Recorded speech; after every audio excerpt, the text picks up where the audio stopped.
పూర్వం పరమశివుడు తపస్సు కోసం వెళ్ళినప్పుడు పార్వతీదేవి కైలాసంలో ఒంటరిగా ఉండేది. ఆమె స్నానానికి వెళ్లే సమయంలో కాపలాగా ఎవరూ లేరని భావించింది.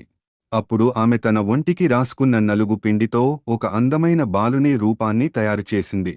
కుమారా, నేను స్నానం చేసి వచ్చే వరకు ఎవ్వరినీ లోపలికి రానివ్వకు. కొంత సమయం తర్వాత శివుడు తపస్సు ముగించుకుని తిరిగి వచ్చాడు. కాని ద్వారం వద్ద ఉన్న బాలుడు ఆయనను లోపలికి వెళ్లకుండా అడ్డుకున్నాడు. శివుని ప్రమథ గణాలు ఆ బాలుడితో యుద్ధం చేశాయి. కాని ఆ బాలుడు అసాధారణ శక్తితో వారందరినీ ఓడించాడు. బాలుని మొండితనం చూసి శివుడికి ఆగ్రహం వచ్చింది. తన త్రిశూలంతో ఆ బాలుని శిరస్సును ఖండించాడు. బయట జరుగుతున్నది తెలుసుకున్న పార్వతి తన కుమారుడు మరణించాడని తెలిసి తీవ్ర ఆగ్రహంతో దుంహకంతో ప్రళయాన్ని సృష్టించబోయింది. లోకాలను కాపాడటానికి దేవతలు శివుడిని ప్రార్థించారు. ఉత్తర దిశగా వెళ్ళి మొదట కనిపించే ప్రాణి తల తీసుకురండి.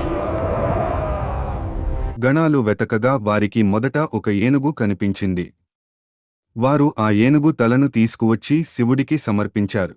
శివుడు ఆ గజ శిరస్సును బాలుని మొండానికి అతికించి ప్రాణం పోశాడు. పార్వతి తన కుమారుడిని చూసి సంతోషించింది. శివుడు ఆ బాలుడిని తన గణాలకు అధిపతిగా చేసి గణపతి అని నామకరణం చేశాడు. ఏ పని ప్రారంభించినా విఘ్నాలు కలగకుండా ఉండటానికి మొదట గణపతినే పూజించాలని శివుడు వరం ఇచ్చాడు. అప్పటినుండి వినాయకుడు విఘ్నేశ్వరుడిగా సకల దేవతల పూజలు అందుకునే దైవంగా ప్రసిద్ధి చెందాడు.